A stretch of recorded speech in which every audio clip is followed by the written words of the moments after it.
Hi, it's Angela from North Carolina, and we are going to make 1 cup cobbler. It is so good, and the reason that it's 1 cup cobbler is we've got 1 cup of flour, we've got 1 cup of melted butter, 1 cup of milk, 1 cup of granulated sugar, and I am using plain flour, so I'm turning it into self-rising by adding 2 teaspoons of baking powder. And I'm going to lightly mix those two together, have them evenly distributed.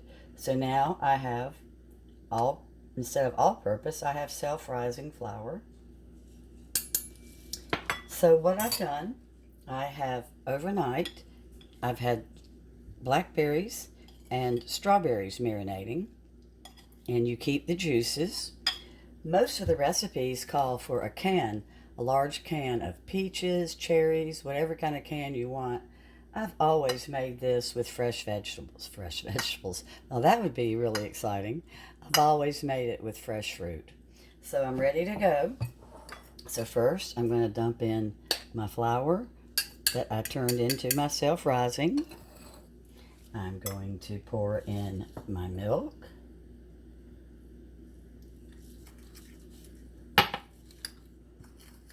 I'm going to add some of the sugar as I stir, stir, stir. This is so easy and so good. You bake it in the oven for about 30 minutes, and it is just wonderful. But there's almost an unwritten law that you must have either whipped cream or some really good vanilla ice cream on top. So I'm going to have to go out and get some ice cream so I can really make it good. Let me finish adding my sugar. I don't use sugar much, so it was kind of lumpy. I had to break it up. A lot of times I just use Splenda for things. Being married to a diabetic, you have to change how you cook. But this cobbler is not good made with Splenda. I am so sorry to say. But it's really not over sweet either. See how it's puffing up? That baking soda is doing what it's supposed to do.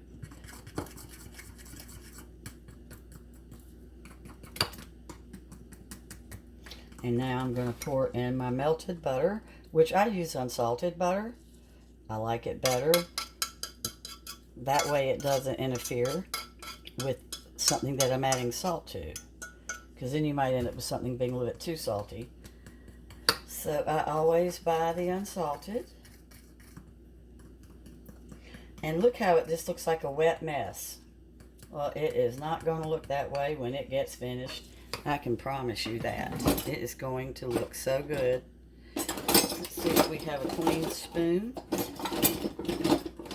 I think they're all in the dishwasher. No, here's one.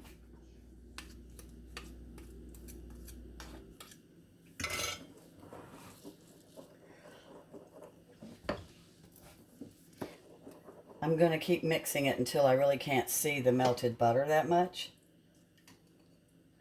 And it is supposed to look like a gooey mess. And you pour it over the top of the fruit, and out comes a most beautiful cobbler.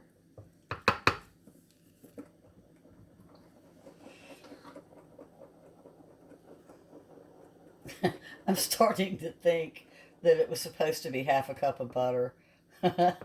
Well, we're going to make it this way. You know what?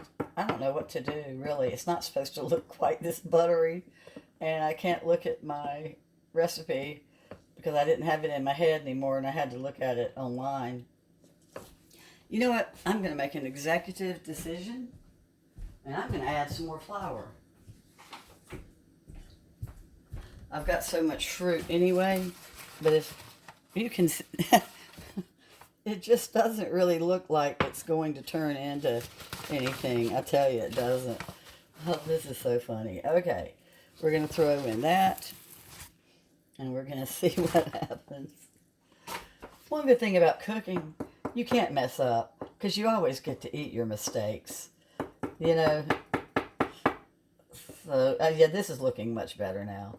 I really think, even though it's called 1 cup, that it might have only been a half a cup of butter. I will correct the recipe in the description below. You know, maybe I just didn't have my measuring cup filled up all the way, because that little bit of flour made a huge difference. Okay. So we're going to get all this out of here.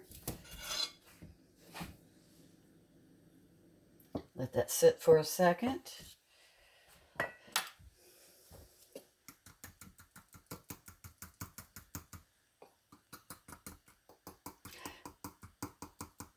There we go.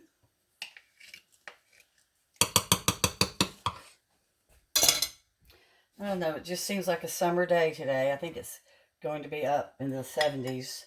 So I thought I might as well make cobbler. I decided yesterday, of course, so that I could let everything sit overnight. And like I said, you do keep all of your juices in.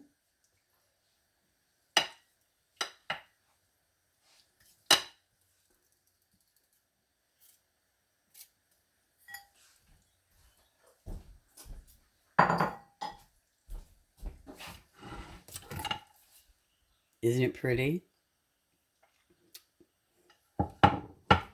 This is a really nice dish to make for the 4th of July, because you've got a little piece of berry in my batter. You've got all your colors, red, white, and blue. So here we go. We're just going to pour this across the top. There's some more of that flour. I knew I had flour that something was wrong with.